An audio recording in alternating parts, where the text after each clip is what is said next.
Vous recherchez une scie plongeante, mais vous ne savez pas laquelle choisir? Eh bien vous êtes tombé sur la bonne vidéo car c'est ce qu'on va voir aujourd'hui dans ce top 3 comparatif des meilleures scies plongeantes qu'on peut retrouver sur le marché en 2024.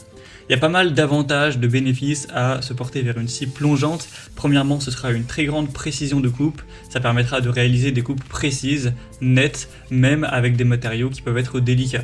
On aura une bonne polyvalence d'ailleurs au niveau des matériaux, vous pourrez couper du bois mais aussi des panneaux, certains plastiques et même certains métaux. On aura vraiment une coupe propre, ça réduira les éclats, les bavures, grâce notamment à la possibilité de réglage de la profondeur de coupe. Donc ça permet des coupes de différentes profondeurs pour s'adapter aux besoins spécifiques de chaque projet. C'est aussi une scie qui permet de couper proche des bords et des murs, donc ce qui augmente la flexibilité. On aura une bonne sécurité, notamment avec la fonction contre le blocage de la lame, les systèmes anti-rebond, une facilité d'utilisation, on aura une conception ergonomique avec une prise en main confortable, donc moins de fatigue lors des travaux qui peuvent être prolongés. On a aussi une connectivité parfois à l'aspiration pour avoir un environnement de travail qui est vraiment propre, sans poussière, ainsi qu'une bonne mobilité. Certains modèles sont sans fil, donc vous aurez une liberté totale de mouvement sur votre chantier, et aussi une bonne efficacité. Vous pourrez accélérer les tâches de coupe avec une précision, une propreté supérieure comparée à une scie circulaire qui serait plus classique. Donc aujourd'hui, si vous recherchez une scie plongeante, on va en voir 3 qui font partie des mieux notés sur le marché. On va les voir par ordre de prix décroissant, en espérant que ça vous aidera dans votre choix.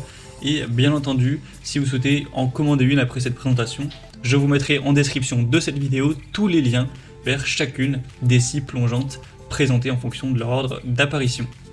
On va donc commencer tout de suite avec la première qui sera la scie plongeante Bosch, le modèle Biturbo GKT 18V 52 GC.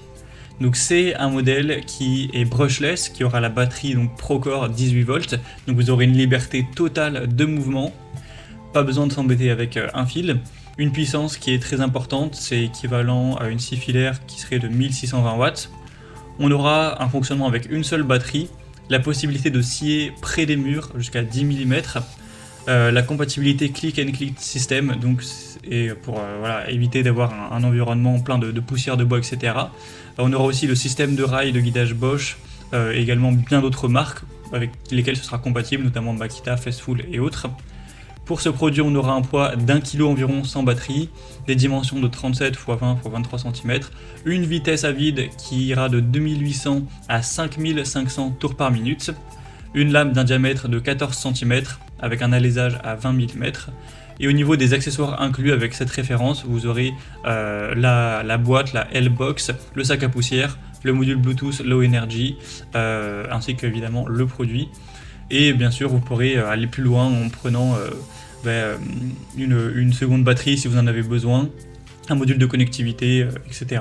En tout cas, l'avantage avec celle-ci, c'est qu'on a une très grande mobilité avec le fonctionnement sans fil, une puissance qui est très importante aussi, un design ergonomique, une bonne technologie de connectivité et une compatibilité large. Après, forcément, c'est vraiment un produit professionnel qui a un certain prix. Pour un particulier, ça peut quand même être assez cher d'acheter ce modèle, surtout que là c'est le produit sans batterie ni chargeur. Donc voilà, si vous achetez avec le prix de la batterie en plus, ça peut revenir assez cher à voir vos besoins, votre budget que vous êtes prêt à allouer pour cet achat. En tout cas, ce sera le premier lien dans la description. Une deuxième que je vous présente, c'est la scie plongeante Makita SP6000J2. C'est un modèle qui sera toujours extrêmement bien noté, je vais peut-être pas mentionner, mais le modèle Bosch était extrêmement bien noté, le modèle Makita également, on est très proche des 5 étoiles sur 5. On aura une puissance cette fois-ci un petit peu plus faible, 1300 watts, un design compact qui permet une coupe près du mur à 18 mm, des poignées confortables avec un grip en caoutchouc anti-dérapant, une butée de profondeur pour coupe préliminaire à 2 mm, avec une compatibilité possible, un aspirateur avec éjection de sciure vers l'arrière. La dimension de la lame sera de 16,5 cm avec toujours un alésage à 20 mm.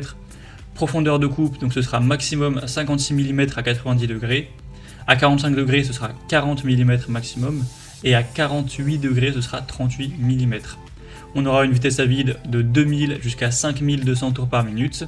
Et au niveau des accessoires inclus, vous aurez un rail de guidage de 1,5 m, la lame 48T, une clé hexagonale et un étui de transport, tout ça pour un poids d'environ 4 kg et quelques. Donc c'est un modèle qui est quand même super intéressant, le prix est relativement élevé, mais sachant qu'on a voilà, le rail de guidage avec, etc., la boîte, je trouve que ça reste un rapport qualité-prix relativement intéressant. Après là forcément ce sera un modèle classique, filaire, donc voilà, ce sera un inconvénient on va dire, mais ça a l'avantage d'être quand même moins cher, car on n'a pas voilà, ce prix de la batterie à amortir, c'est pour ça aussi qu'elle est moins coûteuse que le modèle Bosch. Donc vous pourrez voir plus d'informations, ce sera le deuxième lien dans la description. Et on va terminer avec un troisième modèle qui est la scie plongeante Einel TEPS 165. Donc là c'est quand même un produit qui sera un peu moins bien noté, même si ça reste tout à fait correct, mais qui sera beaucoup moins cher. On a vraiment une énorme différence de prix avec ce modèle, donc c'est là que c'est intéressant pour un particulier qui voudrait mettre 150-200 € dans sa scie, mais pas forcément 400 ou 500 €. On aura une puissance de 1200 watts, une profondeur de coupe de 66 mm à 90 degrés et 48 mm à 45 degrés. Vous aurez un réglage de la profondeur de coupe et de l'angle d'inclinaison, sans avoir besoin de certains outils. Au niveau des accessoires inclus, vous aurez une lame en carbure, une butée parallèle et un adaptateur pour aspirateur. La vitesse à vide sera 5200 tours par minute. On aura des dimensions de 34 x 24 x 23 cm pour un poids de 4,75 kg. Le câble fait 4 mètres, donc c'est quand même assez grand, vous aurez un rayon d'action qui est tout à fait correct, et aussi la fonction blocage de lame pour un changement facile. Donc c'est un modèle qui est quand même assez polyvalent, vous pourrez couper du bois, des panneaux, certains plastiques sans problème. Vous aurez une grande facilité de réglage sans outils, un confort d'utilisation, il y a une grande poignée pour un travail sans fatigue, une bonne efficacité, un long câble pour avoir une bonne liberté de mouvement et un adaptateur pour aspiration, ce qui permettra de toujours garder une zone de travail propre et toujours une bonne précision. Même si c'est un modèle qui sera quand même moins puissant, il a l'avantage d'être beaucoup moins cher que les deux modèles précédents. Donc pour conclure, je dirais que la Bosch Biturbo GKT1825 GC se distingue par sa technologie sans fil avancée, sa compacité, donc idéale pour des professionnels qui cherchent une mobilité maximale sans sacrifier la puissance. Le modèle Makita SP6000J2 offre une précision exceptionnelle avec des fonctionnalités ergonomiques et une capacité à travailler très près des murs, alors que le modèle Einel TEPS 165 sera une option polyvalente et puissante, parfaite pour ceux qui recherchent une scie fiable, facile à utiliser avec un prix vraiment assez avantageux, donc voilà, peut-être plus opté pour un particulier, en tout cas quelqu'un qui aurait un budget un peu plus restreint pour l'achat de sa scie. Donc voilà, à vous de voir celle qui vous intéresse le plus. Comme j'aurais pu vous l'indiquer, il y a tous les liens en description de la vidéo vers chacune des scies plongeantes présentées en fonction de leur ordre d'apparition. Donc si vous souhaitez en commander une ou voir plus de détails tels que les prix, les évaluations clients ou plus d'informations techniques, cliquez maintenant sur les liens en description. J'espère que cette vidéo aura pu vous faire gagner du temps pour ce choix. Je vous souhaite de passer une bonne fin de journée ou une bonne fin de soirée et je vous dis à très vite dans d'autres comparatifs sur la chaîne Bien Chez Soi.